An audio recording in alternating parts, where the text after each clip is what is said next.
Your imagination becomes reality എന്ന 2018 റിലീസായ ഒരു കൊറിയൻ കഥയാണ് ഇന്ന് നമ്മൾ കാണാനായി പോകുന്നത്. വേഗം തന്നെ വീഡിയോയിലേക്ക് കിടക്കാം. അതിനു മുന്നേ ഇതുപോലത്തെ വീഡിയോസ് കാണാൻ നിങ്ങൾക്ക് ഇഷ്ടമാണെങ്കിൽ മറക്കാതെ ഇപ്പോൾ തന്നെ നമ്മുടെ ചാനൽ ഒന്ന് സബ്സ്ക്രൈബ് ചെയ്യാം. കഥ തുടങ്ങുന്നത് നമ്മുടെ കഥാനായികയായ സോറാമിനെ കാണിച്ചുകൊണ്ടാണ്. സോറാം അവളുടെ സ്കൂൾ ലൈഫിനൊക്കെ ഒരു ഫുൾ സ്റ്റോപ്പ് ഇട്ട് ഇപ്പത്തെ കോളേജിലെ ഫസ്റ്റ് ഡേ വന്നിരിക്കുകയാണ്. വലിയ പ്രതീക്ഷയിലാണ് വന്നിരിക്കുന്നത്. ഞാൻ പണ്ടത്തെ പോലെ ആയിരിക്കില്ല, ഇനി പുതിയൊരാളായി ഒരു കലക്കുമെന്നൊക്കെ അവളിങ്ങനെ മനസ്സിൽ കണക്ക് കൂട്ടുന്നുണ്ട്. പക്ഷെ ആ ഒരു സമയം തന്നെ എന്തോ കൊച്ചി സ്വപ്നം കണ്ടുകൊണ്ട് നിൽക്കുന്നത്. ഇങ്ങ് വാ, ഫ്രഷേഴ്സിന് കുറച്ച് പണിയുണ്ടെന്നൊക്കെ പറഞ്ഞ് സീനിയർ വിളിക്കുന്ന ശബ്ദം കേൾക്കുമ്പോൾ തന്റെ ആലോചനകളിൽ നിന്ന് ഉണരുന്ന അവൾ ആദ്യം തന്നെ പ്രതീക്ഷയൊക്കെ താളം തെറ്റോന്നൊരു ഡൗട്ട് എന്ന രീതിയിൽ നിൽക്കാണ്. അങ്ങനെ ഫ്രഷേഴ്സിന് വേണ്ടി ചെറിയൊരു പാർട്ടി സീനിയേഴ്സ് നടത്തിയതിൽ ഡ്രിങ്ക്സ് അടിക്കാനും ഒക്കെ അവരെ നിർബന്ധിക്കുന്നുണ്ട്. ഒട്ടും താല്പര്യമില്ലെങ്കിലും ഉള്ളിലുള്ള കാര്യം തുറന്നു പറയാൻ പേടിച്ച് സോറാം അത്യാവശ്യം നന്നായി തന്നെ ഡ്രിങ്ക്സ് അടിച്ച് ഫിറ്റ് ആവുന്നു. അടുത്ത ദിവസം അവളെ കാണുന്ന സ്കൂളിൽ വെച്ചും അവളുടെ ഫ്രണ്ട് ആയിരുന്ന ഇപ്പൊ ഇവിടേക്കും പഠിക്കാനായി വന്ന് ചേർന്നിരിക്കുന്ന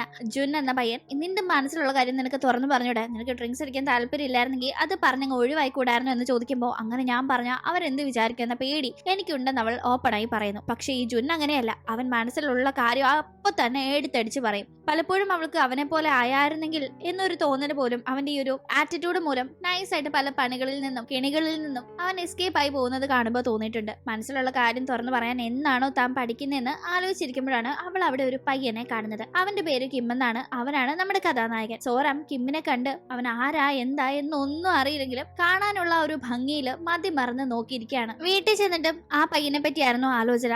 ആരാണവൻ, എന്ത് രസമാണ് അവനെ കാണാൻ, എന്നാലും അവൻ ആരായിരിക്കും എന്നൊക്കെയാണ് നമ്മൾ ഇങ്ങനെ ആലോചിച്ചിരിക്കുന്നത്. അടുത്ത ദിവസമായിട്ട് കോളേജിൽ വെച്ച് കഴിഞ്ഞ ദിവസത്തെ കണക്ക് തന്നെ സീനിയേഴ്സ് വീണ്ടും ഇവരെ വിളിക്കുന്നു. ഒന്നിച്ച് സംസാരിച്ച് ഫുഡ് കഴിച്ച് ഡ്രിങ്ക്സ് അടിക്കാനൊക്കെ നിർബന്ധിക്കുന്നുണ്ട്. സോറാം ഒഴിഞ്ഞു മാറാനായി നോക്കുമ്പോൾ അവളുടെ ഡ്രിങ്ക്സും കൂടി ഒരു സീനിയർ എടുത്ത് കുടിക്കുന്നു. അവന്റെ പേര് ലീ എന്നാണ്. അവൾക്കാണെങ്കിൽ പിന്നീട് ലീ അവളുടെ തലയിലായ ഒരു ഭാവമായിരുന്നു. കാരണം മറ്റുള്ളവരെല്ലാം പോയിട്ടും ലീ അവളെ വിടുന്നില്ല. ലീയുടെ കണ്ണു തെറ്റുന്ന ഗ്യാപ്പിന് അവൾ വേഗം തന്നെ ജുന്നെ വിളിച്ച്, എടാ നീ ഒന്ന് എന്നെ ഹെൽപ്പ് ചെയ്യടാ, ആ സീനിയർ എന്നെ ഇവിടെ പിടിച്ചിരുത്തിയിരിക്കുക, ഞാൻ എങ്ങനെയാളെ മാനേജ് ചെയ്യുന്നൊക്കെ പറഞ്ഞ് അവൾ വെപ്രാളപ്പെടുമ്പോ തന്നെ പറ്റി കുറ്റം പറയാണ് അവളെന്ന് അറിയാതെ ലീ അവളോട് സംസാരിക്കാനായി വരുന്നു. എനിക്ക് നിന്നെ ഇഷ്ടമാണെന്നും പറഞ്ഞ് എന്തോ ഒന്ന് പറയാനായി ലീ വരുമ്പോഴേക്കും പെട്ടെന്ന് വോമിറ്റിങ് വരുന്നു. വേഗം തന്നെ മുന്നിൽ നിന്ന് സോറാമിന്റെ ദേഹത്തേക്ക് വോമിറ്റ് ചെയ്ത് വെക്കുന്നുള്ള ഒരു സിറ്റുവേഷൻ വരുമ്പോൾ അവൾക്ക് പേടിച്ച് കൈയും കാലും വരച്ചിട്ട് വയ്യ. പക്ഷെ ഭാഗ്യത്തിന് ഇത് കണ്ടുകൊണ്ട് നിന്ന് ആരോ അവളെ പിടിച്ച് സൈഡാക്കുന്നു. ആരപ്പ ഇതെന്ന മട്ടിൽ അവളെ നോക്കുമ്പോഴാണ് കഴിഞ്ഞ ദിവസം അവള് കണ്ട ആ ഹാൻസം പയ്യനാണല്ലോ അതെന്ന് അവളാകെ അമ്പരന്ന് പോകുന്നത്. അന്നും അവൻ ആരാണ് എന്താണെന്ന് മനസ്സിലായില്ലെങ്കിലും വീണ്ടും അവനെ കണ്ട സന്തോഷത്തിലാണോ വീട്ടിലേക്ക് പോയത്. ഇന്ന് അവനെ കാണാൻ പറ്റുമെന്ന് ഒരുപാട് ആഗ്രഹിച്ചെങ്കിലും അത്രയും സമയം വരെ ഒന്ന് കാണാൻ പോലും പറ്റാഞ്ഞപ്പോ ഭയങ്കര നിരാശയായിരുന്നു. എന്തായാലും കണ്ടുമുട്ടിയല്ലോ, എനിക്ക് ഭയങ്കര സന്തോഷമായിരുന്നു. അവൾ വീണ്ടും അവളുടെ ബുക്കിൽ കുറിക്കുന്നു. ഇനി എന്നും അവനെ കാണാൻ സാധിക്കണേ എന്നും കൂടി അവൾ കൂട്ടി ചേർക്കുന്നുണ്ടായിരുന്നു. അതേപടി അടുത്ത ദിവസം സംഭവിക്കുന്നു. അവൾ ക്ലാസ് അറ്റൻഡ് ചെയ്യാനായി പോകുമ്പോൾ അവിടെ തന്നെ ഉണ്ടായിരുന്നു അവൻ. അന്നും തമ്മിൽ സംസാരം ഒന്നും നടന്നില്ലെങ്കിലും വീണ്ടും അവനെ ഇങ്ങനെ കണ്ട സന്തോഷത്തിന് അന്ന് വീട്ടിലേക്ക് ചെന്നിട്ട് ഇനി അവനെ എന്നും എപ്പോഴും കണ്ടോണ്ടിരിക്കണം എന്നവള് അതേ ബുക്കിൽ കുറിച്ചിടുന്നുണ്ട്. കൂടാതെ തനിക്ക് ഇങ്ങനെ ഇടയ്ക്കിടയ്ക്ക് കാണുന്ന പയ്യനോട് ക്രഷ് അടിച്ച കാര്യം സോറാം ജുനോടും പറയുന്നു. നീ അവനോടൊന്ന് ഇഷ്ടം തുറന്ന് പറയാനായി ജുൻ മോട്ടിവേറ്റ് ചെയ്യുമ്പോൾ അങ്ങനെ പറയാൻ പറ്റുമോ, അവന് ഞാൻ ഇങ്ങനെ കണ്ടപ്പോഴേക്കും എനിക്ക് ഇവനോട് ഭയങ്കര ഇഷ്ടം തോന്നി എന്നൊക്കെ പറഞ്ഞാൽ അവൻ എന്ത് വിചാരിക്കുന്നൊക്കെയായിരുന്നു അവളുടെ കൺഫ്യൂഷൻ. ഇതേ സമയം സീനിയർ അവൾക്ക് ഭയങ്കരമായി മെസ്സേജ് അയച്ച് തൊന്തരവ് ചെയ്തുകൊണ്ടിരിക്കുകയാണ്. ഇതെങ്കിലും നീ നിന്റെ മനസ്സിലുള്ള കാര്യം ഒന്ന് തുറന്ന് പറഞ്ഞ് ഒഴിവാക്ക്, എന്തിനിങ്ങനെ പേടിക്കുന്നതെന്ന് ജുൻ ചോദിക്കുമ്പോൾ, പിന്നെ ഞാനൊരു പെൺകുട്ടിയാ, എനിക്കിപ്പോ കുറച്ച് പേടിച്ചും നോക്കി കണ്ടോ ജീവിക്കാൻ പറ്റുള്ളൂ, അങ്ങനെ എടുത്തടിച്ച് നോ പറഞ്ഞിട്ട് അതിന്റെ പേരിൽ ഇനി എന്തൊക്കെ കോൺസിക്വൻസ് നേരിടേണ്ടി വരുമെന്ന് നിനക്ക് വല്ല ഐഡിയ ഉണ്ടോന്നായിരുന്നു സോറാമിന്റെ ചോദ്യം. അടുത്ത ദിവസം അവൾ പോകുന്ന ബസ്സില് അവൾ അവനെ കാണുന്നു. ഞാൻ എന്നും ഈ ബസ്സിലാണല്ലോ കയറുന്നത്, എന്നിട്ട് ഇതുവരെ ഇവനെ കണ്ടില്ലല്ലോ. പക്ഷേ ഇപ്പൊ ഞാൻ ആഗ്രഹിക്കുന്ന കണക്ക് കാര്യങ്ങൾ നടക്കുന്നുണ്ടല്ലോ എന്ന് അവൾ ചിന്തിക്കുന്നു. മുന്നേ ക്ലാസ്സിൽ കണ്ടു എന്ന് പറഞ്ഞില്ലേ, സാധാരണ അവൾ കഴിഞ്ഞ കുറച്ച് ദിവസങ്ങളായി, അതായത് ഈ കോളേജിൽ വന്ന് ചേർന്ന ശേഷം ആ ക്ലാസ്സിൽ തന്നെയാണ് ഇരിക്കുന്നത്. അന്നൊന്നും അവനെ കാണാതെ ആ ദിവസമാണ് പെട്ടെന്ന് അവനെ കാണുന്നത്. ഇതെന്ത് ഇങ്ങനെയൊക്കെ സംഭവിക്കുന്നതെന്ന് അവൾക്ക് ഒരു പിടുത്തമില്ല. ഈവൻ അവൾ കാഫറ്റീരിയയിൽ ഇരിക്കുമ്പോൾ പോലും അവൻ അവളുടെ അടുത്ത് വന്നിരുന്നായിരുന്നെങ്കിൽ എന്ന് അവൾ ആഗ്രഹിച്ച കണക്ക് തൊട്ടടുത്തല്ലെങ്കിലും അപ്പുറത്തെ ടേബിളിൽ അവൻ ഇരിപ്പുണ്ട്. അവൾ ആ സന്തോഷത്തിൽ ഇരിക്കുമ്പോൾ സീനിയർ ലീ അവളെ കണ്ട് സംസാരിക്കാനായി അടുത്തേക്ക് വരുമ്പോഴേക്കും കിം കുനിയുകയും അവനെ തട്ടിമറിഞ്ഞ് സീനിയർ വീഴുകയും ചെയ്യുന്നു. ദേഷ്യം വന്ന സീനിയർ അവനോട് വഴക്കുണ്ടാക്കാനായി പോകുമ്പോൾ, സോറി സീനിയർ, ഞാൻ എന്റെ താഴെ വീണ സ്പൂൺ എടുക്കാൻ കുനിഞ്ഞതാ, അപ്പൊ നിങ്ങളല്ലേ കാണാതെ എന്റെ ദേഹത്ത് വന്ന് ഇടിച്ച് താഴെ വീണതെന്ന് അവൻ ചോദിക്കുന്നു. സംഭവം ശരിയാണ്, അതുകൊണ്ട് സീനിയർ ശരി എന്ന് പറഞ്ഞതങ്ങ് വിടുന്നുണ്ടെങ്കിലും ഇതെല്ലാം സൈഡിലിരുന്ന് കേൾക്കുന്ന സോറാമിന് ഒരു പക്ഷേ ഇത് കോയിൻസിഡൻസ് ആയി സംഭവിക്കുന്നതല്ലെങ്കിലോ, അവൻ തന്നെ ഹെൽപ്പ് ചെയ്യാനായി തനിക്ക് വേണ്ടി ചെയ്യുന്നതാണോ എന്ന് അവൾക്കൊരു ഡൗട്ട്. പക്ഷെ അടുത്ത നിമിഷം തന്നെ അവള് വെറുതെ ഞാൻ എന്തിനാ ഓവർ തിങ്ക് ചെയ്യുന്നത്, അങ്ങനെയൊന്നും കാണില്ലാന്ന് അവളെ തന്നെ തിരുത്തുന്നു. അവൾ ഈ കാര്യങ്ങളെല്ലാം പിന്നീട് ജൂണിനോട് സംസാരിക്കുമ്പോ നീ ഇങ്ങനെ നടക്കുന്ന കാര്യങ്ങളുടെ പുറത്ത് എക്സൈറ്റഡ് ആയി ചുമ്മാ അവനെ പ്രപ്പോസ് ചെയ്ത് പെണ്ണുങ്ങളുടെ വെള്ള കളയല്ലേ. ഒരു പെണ്ണും അങ്ങോട്ട് ചെന്ന് പ്രപ്പോസ് ചെയ്യില്ല, പയ്യന്മാർ വേണം പെണ്ണിന്റെ പിറകെ നടന്ന് ലവ് സെറ്റ് ആക്കി എടുക്കാനെന്നെല്ലാം ജൂൺ ഒരു പയ്യനായിരുന്നിട്ടും അവൻ ഈ രീതിയിൽ സോറാമിനെ ഉപദേശിക്കുന്നു. അടുത്ത ദിവസം സോറാം ബസ്സിൽ ചെന്ന് കയറുമ്പോ അവള് ടിക്കറ്റിനുള്ള കാർഡ് മറന്നിട്ടുണ്ടായിരുന്നു. ആ സമയത്ത് അവിടെ എത്തുന്ന കിമ്മാണ് അവൾക്ക് വേണ്ടി ടിക്കറ്റ് എടുക്കുന്നത്. അത് അവൾക്ക് വേണ്ടി എന്ന് അവളോട് സംസാരിക്കാതെ 2 ടിക്കറ്റ് എന്ന് പറയുമ്പോൾ അവിടെ അവനും അവളും അല്ലാതെ വേറെ ആരോ ടിക്കറ്റ് എടുക്കാനായി നിൽപ്പിലായിരുന്നു. അങ്ങനെ തനിക്കാണെന്ന് അവൾക്ക് മനസ്സിലായി. അവൾ അന്ന് വീട്ടിലെത്തി അവൻ എനിക്ക് വേണ്ടി ടിക്കറ്റ് എടുത്തത് എന്നെ ഒരുപാട് സന്തോഷിപ്പിച്ചു, എന്നാലും എന്നോടൊന്നും നേരിട്ട് മിണ്ടിയില്ലല്ലോ എന്നൊരു സങ്കടം പോലെ ഡയറിയിൽ എഴുതിയിരുന്നു. ഇപ്പതേ അത് സത്യമാവുന്ന രീതിയിലാണ് അടുത്ത ദിവസം കാര്യങ്ങൾ നടന്നത്. അടുത്ത ദിവസം ബസ്സിൽ വെച്ച് വീണ്ടും കണ്ടുമുട്ടുമ്പോൾ എനിക്ക് ടിക്കറ്റ് എടുത്ത് തന്നതിന് നന്ദി എന്ന് പറഞ്ഞ അവൾ സംസാരിക്കുമ്പോൾ അതൊന്നും സാരമില്ല, നമ്മൾ ഒരേ ക്ലാസ്സിൽ പഠിക്കുന്നവരല്ലേ എന്ന് പറഞ്ഞ് അവളുടെ പേരൊക്കെ പറഞ്ഞ് അവൻ സംസാരിക്കുമ്പോൾ അവളെ അവന് നന്നായിട്ട് അറിയാം, അവളെ അവൻ ശ്രദ്ധിക്കുന്നുണ്ട് എന്നത് അവൾക്ക് അപ്പോഴാണ് മനസ്സിലാവുന്നത്. എന്തായാലും അങ്ങനെ ഇവർ വലിയ കമ്പനി ആവുന്നുണ്ട്. കാഫറ്റീരിയയിൽ ഒന്നിച്ച് ഫുഡ് കഴിക്കാനിരിക്കുന്നു, പിന്നീട് ക്ലാസ് കഴിഞ്ഞ് വരുമ്പോഴും സംസാരിക്കുന്നു. ആ ഒരു ടീം തന്റെ കൂടെ കോഫി കുടിക്കാനൊക്കെ കിം സോറാമിനെ വിളിക്കുന്നു. പക്ഷെ അപ്പൊ തന്നെ അവളെ ജൂൺ കാണണം എന്ന് പറഞ്ഞ് വിളിക്കാണ്. അവൾ അതുകൊണ്ട് കിമ്മിന്റെ കൂടെ പോവാതെ എക്സ്ക്യൂസ് പറഞ്ഞ് ജൂണിനെ കാണാനായി പോകുമ്പോ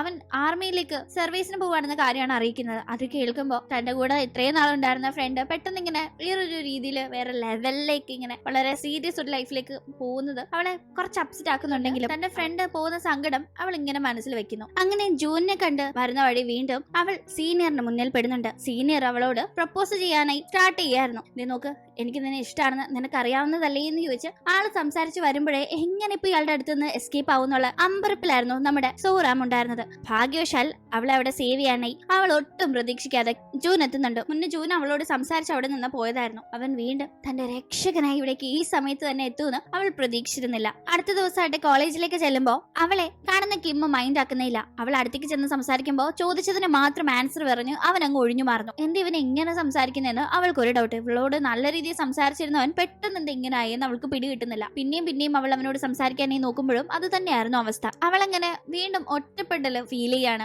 കാരണം ആകെ ഉണ്ടായിരുന്ന ഫ്രണ്ട് ജൂൺ അവനിപ്പോ ഇവിടെ നിന്ന് പോയിരിക്കുന്നു. പിന്നെ അവൾക്ക് കൂട്ടായിട്ടുണ്ടായിരുന്നത് കിമ്മാണ്. അവനും ഇപ്പൊ മൈൻഡ് ആക്കുന്നില്ല. അങ്ങനെ വളരെ വിഷമത്തിൽ വീണ്ടും സോറാം ആകുന്ന സമയത്ത് കിമ്മിനെ അവൾ വീണ്ടും കാണുന്നു. അത് ക്ലാസ് ഒക്കെ കഴിഞ്ഞ ഒരു സമയത്താണ് കാണുന്നത്. വെറുതെ അവനോട് സംസാരിക്കാൻ പോകണ്ട, അവൻ എന്നെ അവോയ്ഡ് ചെയ്യേ ഉള്ളൂ എന്ന് അനുഭവം കൊണ്ട് തോന്നുന്ന അവൾ അവനെ മൈൻഡ് ആക്കാതെ പോകാനായി ഒരുങ്ങുമ്പോൾ അവൻ അവളെ തടഞ്ഞു നിർത്തിയിട്ട് എനിക്ക് നിന്നോട് സംസാരിക്കണം എന്നിങ്ങനെ പറയുമ്പോൾ ആ സമയത്താണ് എന്താണ് ഇവൻ ഇടയ്ക്ക് അവളെ മൈൻഡ് ചെയ്യാൻ എന്ന ഫ്ലാഷ് ബാക്ക് നമ്മൾ കാണുന്നത്. ഇവനോട് ഒരു സ്ഥലം വരെ പോകണമെന്ന് പറഞ്ഞു അവൾ ജൂണിനെ കാണാനായി പോവുകയും അവിടെ വെച്ച് ജൂണിനോട് സംസാരിച്ച് അവൾ ഒറ്റയ്ക്കാവുന്ന ആ ഒരു ടൈം സീനിയർ അവളെ പ്രപ്പോസ് ചെയ്യാനായി വരികയും ആ ഒരു സമയത്ത് അവൾ ആകെ പേടിക്കുമ്പോൾ ജൂൺ എത്തി അവളെ സേവ് ചെയ്യുകയും ചെയ്തല്ലോ. എന്തായാലും ആ ഒരു സംഭവത്തിന് ശേഷം ആകെ പേടിച്ചവള് ആ ഒരു പേടി കാരണം ജൂണിനെ ഹഗ് ചെയ്താണ് വീട് വരെ ചെന്നത്. എടാ ഞാൻ ഇനി എന്ത് ചെയ്യും, നീയോ ഇല്ല, ഞാൻ ഇനി എന്ത് ചെയ്യും, എങ്ങനെ ഞാൻ ഇവരുടെ അടുത്ത് നിന്ന് രക്ഷപ്പെടുന്നെല്ലാം സീനിയറിന്റെ കാര്യം പറഞ്ഞവള് ഭയങ്കരമായി സങ്കടപ്പെട്ട് പേടിച്ച് ഇങ്ങനെ ബഹളം വെച്ച് റോഡ് നീളെ അവനെ ഹഗ് ചെയ്ത് പോകുന്നത് കിം കണ്ടിരുന്നു. അതോടുകൂടി ഇവർ ലവേഴ്സ് ആണെന്ന തെറ്റിദ്ധാരണ അവന്റെ ഉള്ളിൽ വന്നെങ്കിലും പിന്നീടാണ് അവന് അവർ ലവേഴ്സ് അല്ല ഫ്രണ്ട്സ് ആണ്, കുറെ വർഷങ്ങളായി ഇവർ നല്ല ഫ്രണ്ട്സ് ആണ് എന്നത് ബോധ്യമായത്. അതുകൊണ്ട് തന്നെ സോറാമിനോട് തനിക്ക് തോന്നിയ ഇഷ്ടം അവളോട് ഓപ്പണായി സംസാരിക്കണമെന്ന് തീരുമാനിച്ചാണ് കിം ഇപ്പൊ അവന്റെ കൂടെ ഔട്ടിങ്ങിന് വരാനായി അവളെ ക്ഷണിക്കുന്നത്. ആക്ച്വലി സോറാം അല്ല ആദ്യം കിമ്മിനെ ശ്രദ്ധിച്ച് അവന്റെ പിറകെ നടപ്പ് തുടങ്ങിയത്. അവനാണ് അവൾ അവനെ കാണുന്നതിന് മുന്നേ തന്നെ അവളെ കണ്ടത്. അന്ന് കോളേജിൽ വെച്ചല്ല അവൾ അവനെ കണ്ടത്. പക്ഷെ അന്ന് കോളേജിൽ അവൾ പോകുന്നതിന് മുന്നേ ബസ് സ്റ്റോപ്പിൽ എത്തുമ്പോഴേക്കും അവൻ അവളെ കണ്ടിരുന്നു, ഒരു ഇഷ്ടവും തോന്നിയിരുന്നു. പക്ഷെ പിന്നീടാണ് താൻ ചേർന്നിരിക്കുന്ന അതേ കോളേജിലാണ് അവൾ ചേർന്നിരിക്കുന്നതെന്ന് അവൻ അറിയുന്നത്. രണ്ടുപേരും വേറെ വേറെ ഡിപ്പാർട്ട്മെന്റ് ആയിരുന്നെങ്കിലും അവളുടെ ഡിപ്പാർട്ട്മെന്റിലേക്ക് അവൻ ട്രാൻസ്ഫർ വാങ്ങിച്ചെന്നു. അവൾ കയറുന്ന അതേ ബസ്സിൽ അവൻ കയറി. അവൾ എവിടെയൊക്കെ പോന്നോ അവിടെയൊക്കെ പോയി. അവളോട് ആ സീനിയർ സംസാരിക്കുന്നത് കണ്ട് സഹിക്കാനാവാതെയാണ് അവൻ ആ സീനിയറിനെ മനഃപൂർവ്വം കാഫറ്റീരിയയിൽ തള്ളിമറിച്ചിട്ടതൊക്കെ. അങ്ങനെ അവൾ പോലും അറിയാതെ അവളെ അവന് ഒരുപാട് ഇഷ്ടപ്പെട്ടിരുന്നു. അപ്പൊ തന്നെ അവൾക്ക് വേറെ ലവർ ഉണ്ടോ, ഇനി അവൾക്ക് ആരുടെയും ക്രഷ് ഉണ്ടോ എന്നതൊന്നും തന്നെ അവന് വലിയ തിട്ടമില്ലെങ്കിലും തന്റെ ഉള്ളിൽ അവളോടുള്ള ഇഷ്ടം ഇപ്പോഴേലും തുറന്ന് പറഞ്ഞില്ലെങ്കിൽ അത് ശരിയാവില്ല എന്ന് മനസ്സിലാക്കിയിട്ടാണ് അവൻ ഇപ്പോൾ അത് അവളോട് പറയുന്നതെന്ന് സംസാരിക്കാനായി കൂട്ടിക്കൊണ്ട് പോകുന്ന അവൻ വളരെ ഓപ്പണായി ഉള്ള കാര്യങ്ങളെല്ലാം തന്നെ അവളോട് പറയുമ്പോൾ അവൾ ഇതൊക്കെ കേട്ട് അന്തം വിട്ടിരിക്കുകയാണ്. ഞാൻ അവനെ ശ്രദ്ധിക്കും മുന്നേ അവൻ എന്നെ ശ്രദ്ധിച്ചിരുന്നോ, ഞാൻ അവനെ ഇഷ്ടപ്പെടും മുന്നേ അവൻ എന്നെ ഇഷ്ടപ്പെട്ടിരുന്നോ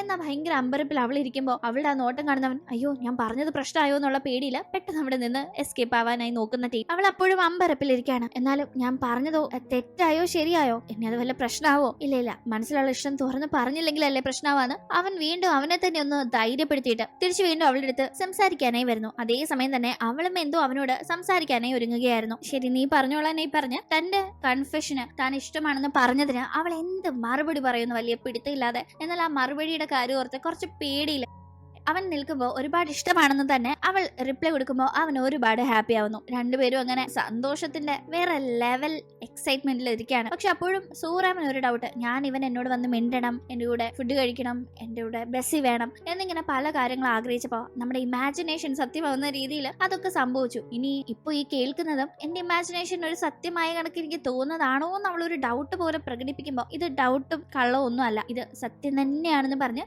അവൻ അവളുടെ കൈ പിടിക്കുമ്പോൾ എക്സൈറ്റ്മെന്റിന്റെ പുറത്ത് അവൾ അവനെ കിസ് ചെയ്യുന്നു. അങ്ങനെ അവർ ഹാപ്പി ആയി ടൈം സ്പെൻഡ് ചെയ്യുന്നുണ്ട്. അടുത്ത ദിവസം ഇവർ ഒന്നിച്ച് ഇപ്പോൾ പ്രണയം തുറന്നു പറഞ്ഞതിന് ശേഷം കുറച്ച് ടൈം ഹാപ്പി ആയി സ്പെൻഡ് ചെയ്യാനായി പുറത്തു പോകാൻ തീരുമാനിക്കുന്നുണ്ട്.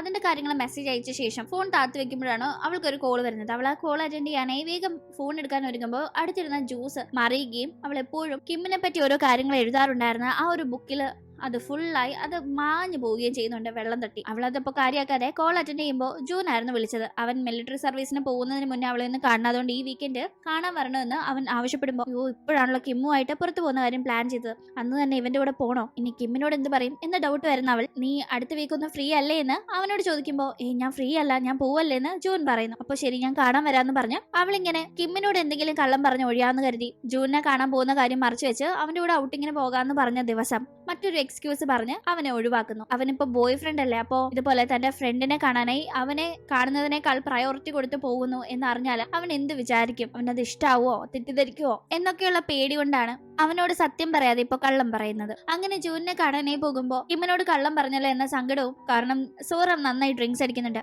അങ്ങനെ ആകെ ഫിറ്റായ അവളെ ജൂൺ ഒരുവിധം താമസ സ്ഥലത്തേക്ക് കൊണ്ടാക്കാൻ ഒരുങ്ങുമ്പോഴേക്കും കിം അവളെ കാണുന്നു. തന്നോട് അവളുടെ അച്ഛനെ കാണാൻ പോവാണെന്ന് പറഞ്ഞ പോയ അവൾ ഇങ്ങനെ അവളുടെ ഫ്രണ്ടിന്റെ കൂടെയാണ് ടൈം സ്പെൻഡ് ചെയ്യുന്നത് എന്ന് കാണുന്ന അവൻ ഭയങ്കരമായി അപ്സെറ്റ് ആവുന്നുണ്ട്. അവൻ ആ ദേഷ്യത്തില് അവളോട് ബ്രേക്കപ്പ് പ്രഖ്യാപിച്ചു പോകുമ്പോൾ അവൾ അത്രയ്ക്ക് ഡ്രിങ്ക്സ് അടിച്ച് ഫിറ്റ് ആയിരിക്കാണ്. അവൾക്ക് അവനെ ഒന്ന് എക്സ്പ്ലെയിൻ ചെയ്ത് പിടിച്ചു നിർത്താനുള്ള ഒരു കാര്യം പോലും പിടിച്ചു നിർത്താൻ പോലും അപ്പോ പറ്റുന്നില്ല. എന്തായാലും അതോടുകൂടി ഇവരങ്ങ് ബ്രേക്കപ്പ് ആയി. രണ്ടുപേരും തമ്മിൽ ഒരു കോണ്ടാക്റ്റും ഇല്ല. രണ്ടുപേരും അപ്പോഴും സങ്കടത്തിൽ തന്നെയാണ്. പക്ഷേ ഇത് മനസ്സിലാക്കുന്ന ഇവർക്ക് രണ്ടുപേർക്കും ഫ്രണ്ട്സ് ഉണ്ടല്ലോ. സോറാമിന്റെ ഫ്രണ്ടാണ് ജൂൺ, അതേപോലെ കിമ്മിന് ഒരു ഫ്രണ്ട് ഉണ്ട്. അവർ രണ്ടുപേരും കൂടി ചേർന്ന് കിം വിദേശത്തേക്ക് പോവാണ്, നീ വേഗം ചെന്ന് അവനോട് സംസാരിക്കുന്ന പറഞ്ഞ സോറാമിനെ ഏഴുപേര് കയറ്റി വിടുന്നു. അവൻ വിദേശത്ത് പോയാൽ പിന്നെ ഒരിക്കലും അവനെ കാണാൻ പറ്റില്ല എന്നുള്ള ടെൻഷനിൽ വേഗം ഓടി ചെന്ന് സംസാരിക്കാൻ ഇനീഷ്യേറ്റീവ് എടുക്കുന്നു. അവളിങ്ങനെ വെപ്രാളം പിടിച്ച് വരുന്നത് കണ്ട് അവനും അത് കേൾക്കാനായി നിൽപ്പുണ്ട്. ഞാനും ജൂനും തമ്മിൽ നീ വിചാരിക്കുന്ന കണക്കൊന്നുമില്ല, ഞങ്ങൾ ഫ്രണ്ട്സ് മാത്രം. പക്ഷെ നീ എന്തെങ്കിലും തെറ്റിദ്ധരിച്ചാലോ എന്ന് എന്റെ പൊട്ട ബുദ്ധിയിൽ തോന്നിയ ഒരു തെറ്റിദ്ധാരണ മൂലം ഞാൻ നിന്നോട് പറയാതെ പോയത് എന്റെ വലിയ തെറ്റാ, അതിന് നീ എന്നോട് ക്ഷമിക്കണം. പക്ഷെ എന്നെ ബ്രേക്കപ്പ് ചെയ്തു പോരുത്, ഞാൻ ഒരുപാട് ആഗ്രഹിച്ച് നേടിയെടുത്തതാ